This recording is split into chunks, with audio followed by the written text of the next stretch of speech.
इनके जैसे जो हजारों यंगस्टर्स हैं, इनका और उनका धन्यवाद करना चाहता हूं कि ये कॉन्स्टिट्यूशन के लिए लड़े, एजुकेशन सिस्टम के लिए लड़े और इंडिया के फ्यूचर के लिए लड़े।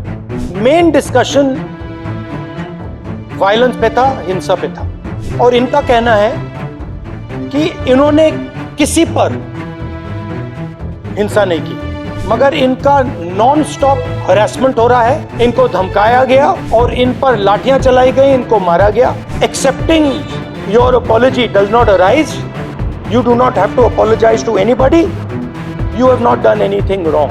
I'm very proud of them, I'm very proud of what they have done, what thousands of young Indians like them have done. They have defended the constitution. Complaining about the education system, which is a flawed system, a collapsing system, a useless system, is not a crime. महिलाओं के घर में गुंडा भेजने के बाद forcibly उनसे apology, 15 साल की बच्ची से अपॉलजी लेना और फिर उस अपॉलजी को एक्सेप्ट करना, accepting that apology is complete nonsense. We do not accept it.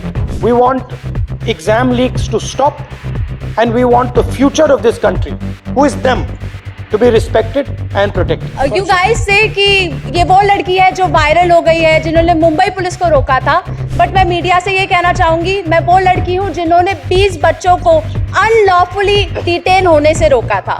27 को मैंने क्राइम रजिस्टर करवाया था. आज 5 तारीख है, मेरे हाथ में अभी तक FIR नहीं आया है.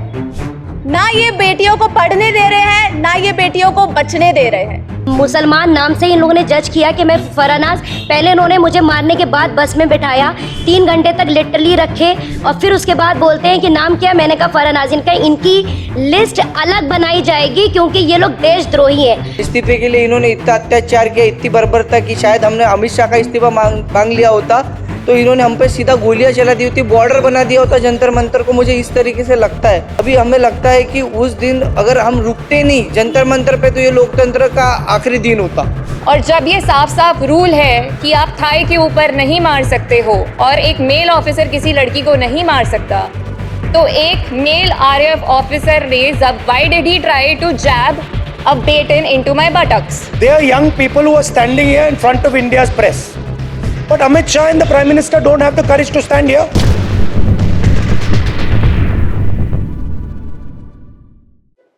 जो हमारे यंग प्रोटेस्टर्स हैं अलग अलग स्टेट से, उनसे मेरी अभी मीटिंग हुई थी, डिस्कशन हुआ था,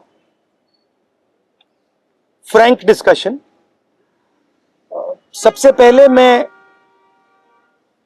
इनके जैसे जो हजारों यंगस्टर्स हैं, इनका और उनका धन्यवाद करना चाहता हूं कि ये कॉन्स्टिट्यूशन के लिए लड़े, एजुकेशन सिस्टम के लिए लड़े और इंडिया के फ्यूचर के लिए लड़े.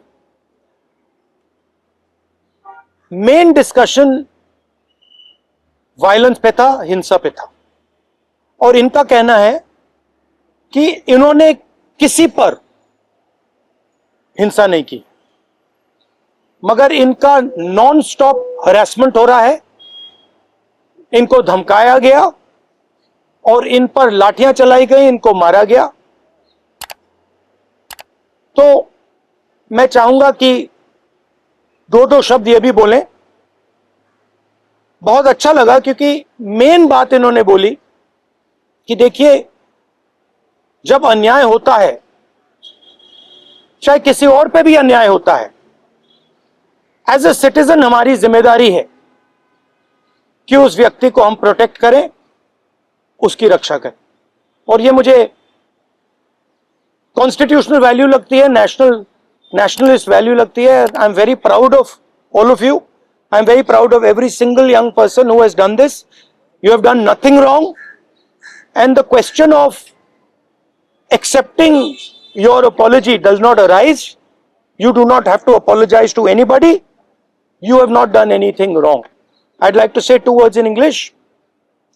We had a freewheeling conversation with some of the young protesters. They mentioned to me how they were assaulted, beaten, threatened.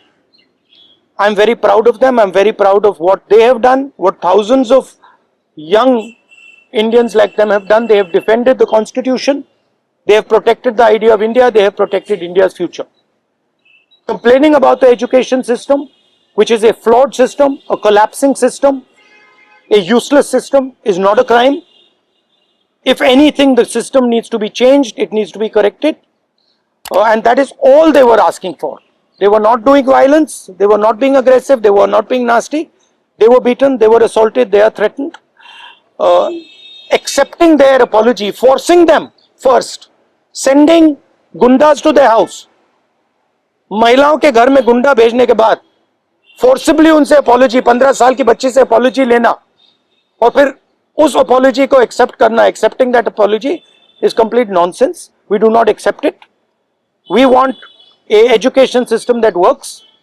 We want exam leaks to stop, and we want the future of this country, who is them, to be respected and protected. So would you like to say a word? Hello everyone, मेरा नाम है रिया आहिर. मैं वो लड़की हूँ जो Mumbai police के सामने आ गई थी. Little louder. यू गाइस से कि ये वो लड़की है जो वायरल हो गई है, जिन्होंने मुंबई पुलिस को रोका था. बट मैं मीडिया से ये कहना चाहूंगी, मैं वो लड़की हूँ जिन्होंने 20 बच्चों को अनलॉफुली डिटेन होने से रोका था. Please change your narrative, change your perspective. पर जो भी मैंने किया उसकी वजह से मुझे बहुत हरास किया जा रहा है. ट्रोलिंग नहीं बोलूंगी मैं, क्योंकि ये ट्रोलिंग नहीं है, ये क्राइम है. और सिर्फ यही नहीं, जनता ही नहीं बल्कि पार्टी वर्कर्स भी अभी अपने फेसबुक पर पोस्ट लगा रहे हैं मेरे बारे में, गलत गलत बोल रहे हैं कि मैं जो कुछ भी कर रही हूँ 140 रुपीज में अपनी बॉडी बेच रही हूँ. सर आप खुद ही सोचिए, उनके दिमाग में ऐसा कितनी गंदगी भरी रहेगी कि वो ये बोल रहे हैं. 27 को मैंने क्राइम रजिस्टर करवाया था. आज 5 तारीख है, मेरे हाथ में अभी तक FIR नहीं आया है. ना ये बेटियों को पढ़ने दे रहे हैं, ना ये बेटियों को बचने दे रहे हैं. मैं बस आपसे इतना कहना चाहूंगी कि एज मीडिया हमारी सबकी रिस्पॉन्सिबिलिटी होती है कि जिन बच्चों के लिए मैं खड़ी थी अब वो मेरे लिए खड़े हैं. एज ए सिटीजन हमारी भी रिस्पॉन्सिबिलिटी है कि एक दूसरे के लिए हम खड़े रहें. Thank you. एक सेकंड. हेलो. इनके बारे में मैं कहना चाहता हूँ. इनको पैलेट गन इंजरी हुई थी. ये थोड़ा आपको बताएंगे कि कहा जा रहा है कि पैलेट गन यूज नहीं की गई. ये आपको थोड़ा बताएंगे.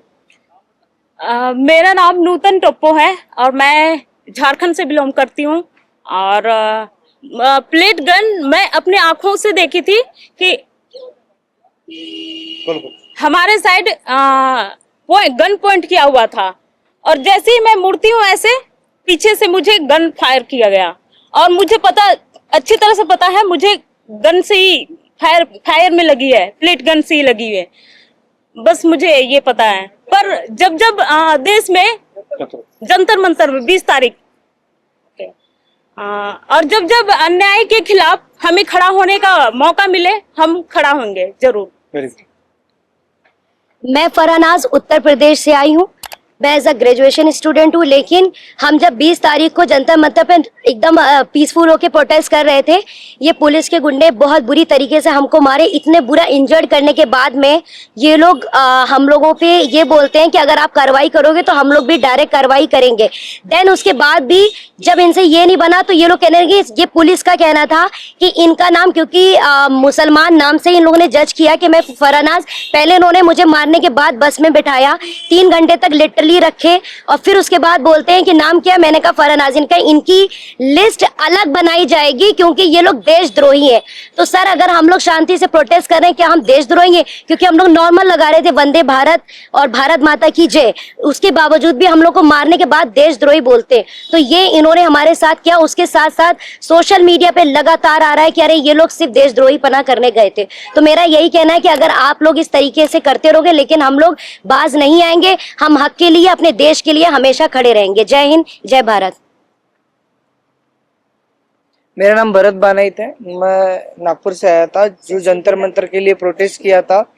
उस प्रोटेस्ट में मैं 20 जून से था, पर 20 जुलाई को हुआ वाकया तो हमने धर्मेंद्र प्रधान के लिए जो इस्तीफा मांगा था, उस इस्तीफे के लिए इन्होंने इतना अत्याचार किया, इतनी बर्बरता की. शायद हमने अमित शाह का इस्तीफा मांग लिया होता तो इन्होंने हम पे सीधा गोलियां चला दी होती, बॉर्डर बना दिया होता जंतर मंतर को. मुझे इस तरीके से लगता है क्योंकि हमने जो सहा है, मैंने खुद कई बच्चों को एम्बुलेंस में डाला जो ब्लीडिंग हो रही थी, उनसे ब्लीडिंग हो रही थी, मैंने उनको डाला तो सामने जाके उनको रोका गया था।